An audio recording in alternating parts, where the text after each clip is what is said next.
Hello guys and welcome, this is Jimmy and today we're going to talk about potential reasons on why Battlefield 5 might fail against Black Ops 4. Now let's not get salty, and I'm by no means hating on this game. In fact, I would like it to succeed, and that's why I'm going to make a separate video on why I think it might succeed against Black Ops 4. So without further ado, let's begin. Potential danger number 1 is Call of Duty.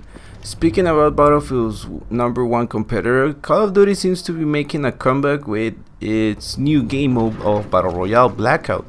While Blackout is probably not something new in these days, is something that Battlefield 5 should worry about. Even when Call of Duty is launching 1 month earlier, the pre-order numbers for Battlefield 5 are very low. Aside of all of the backlash this game has received in the past months, Call of Duty is definitely one of the main reasons on why Battlefield 5 is getting behind. And it's not only Call of Duty, there are other games coming in the same month as well. The other big contender is Red Dead Redemption 2, but let's be honest here, Battlefield will compete this year like any other with Call of Duty. I personally don't think that these titles are the reason why Battlefield will be delayed 1 month. The main reason for me that makes sense is none other but Call of Duty, who seems to be making a comeback this year. Potential danger number 2, lack of content. Like other DICE titles in the past, and I'm looking at you, Battlefront 2, this may be another potential disaster for Battlefield 5. At the moment, I think we have 8 confirmed maps, which by itself it doesn't sound too much to me. At least they should give us like 13 or 14 to begin, and more weapons instead of weapon variants. This concept of weapon variants seemed to be okay in Battlefield 1, but just like we saw with the game, it just didn't work so well as expected.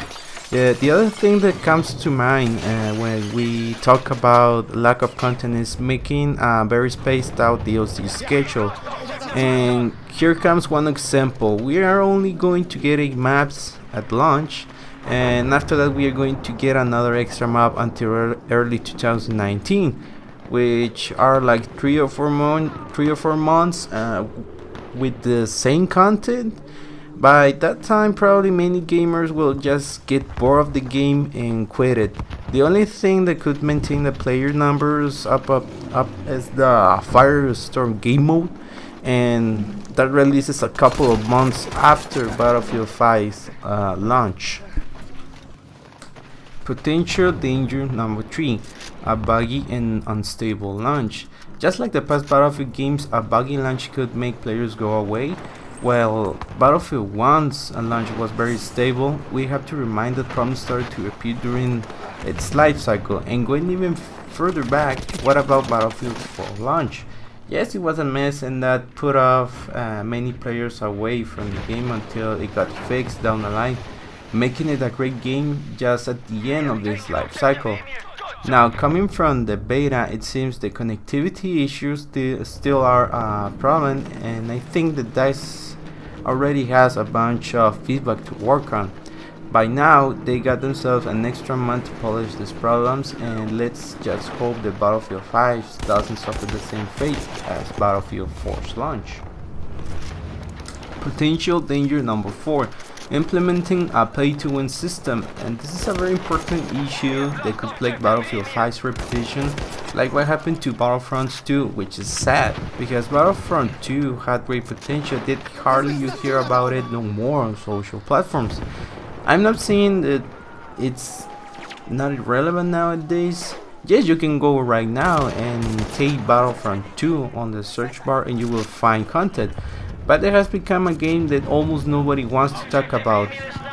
Only those who really like it will continue playing it, and despite its failures, and that's okay by me, if you enjoy it, just play it.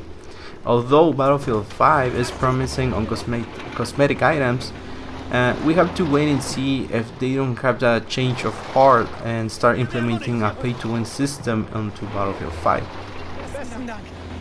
Potential danger number 5, a bad progression system. This might not be something that many care about, but for longevity of a game and its player base, this is something that could worry to those who are Battlefield hardcore players and return every day to play.